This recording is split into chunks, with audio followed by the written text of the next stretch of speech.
I'm a fan of artists who nobody will ever be like again, no matter how hard you try. There he is in his cowboy hat, you know, his cowboy clothes, but he's far from being just a country artist.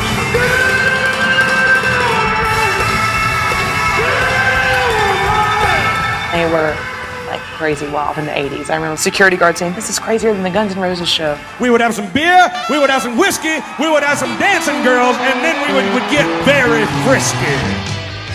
You know, Hank Jr., I felt like was one of those guys that kind of, you know, pushed that envelope more towards the rock and roll side. The guy's carried this persona for years that it's just like, I don't give a damn, I'm Hank Williams Jr. I'm as gentle as a lamb and just sweet as sugar. You don't have to be afraid of me. He's not afraid to speak his mind. And doesn't care who's listening. That's right. He didn't care what anybody thought. He still don't. It's a wonderful feeling to kiss a pretty girl. It's a good feeling to drink a little nice whiskey now and then. And it's the greatest feeling of all to be Hank Williams Jr. The whiskey-bent and hell-bound son of music royalty, who along with his rowdy friends changed country music's direction. Number 21 on CMT's all-time top 40, Hank Williams Jr. Why can't I free your direful mind and melt your cold, cold heart? He was the direct son of Hank, and most of his people working around him, even his own family, were saying, "No one wants to hear your songs. We love you, but you need to sing your dad's songs." When he fell off the mountain, you know, he was laying on that mountain for 6 hours, just in and out of consciousness. And he said that he had a vision of his dad, and his dad said, "Son, you got to do what you want to do. You know, you need to be your own man." He decided to be Hank Williams Jr., not Hank Williams Sr., and did a very, very credible job of it.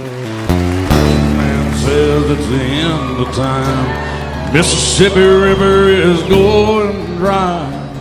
Done something that's virtually impossible, which is got out of his father's shadow and created the most enormous shadow of his own. Interest is up and the stock market down. Only getting mugged if you go downtown. People don't realize how much he had to work to get to the point he is now. The country boy can't survive. Country folks can't survive. Despite his born-to-boogie Bocephus persona, it's Hank Jr.'s innate musical ability that lives up to the family name and influenced the next generation of artists. I mean, there's nobody that has ever been a better songwriter than him, in my opinion, in country music. He's a great musician. He sings great. Hank Jr. to me is another way underrated singer. That guy sings well, very well. I myself have seen my wilder days, and I have seen my name at the top of the page.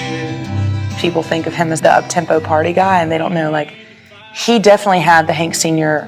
talent of songwriting. He can cut right to you with a few songs and 3 chords and the truth. Nobody wants to get high on the town,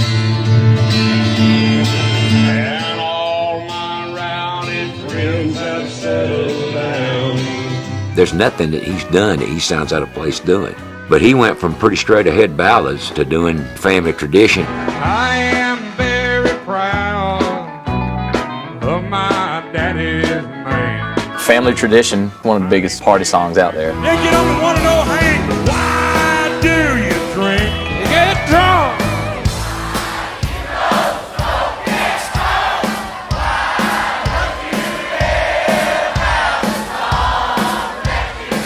He can still go out there and fill up any arena in the country. And I respect that so much, and that's the type of career I want to have.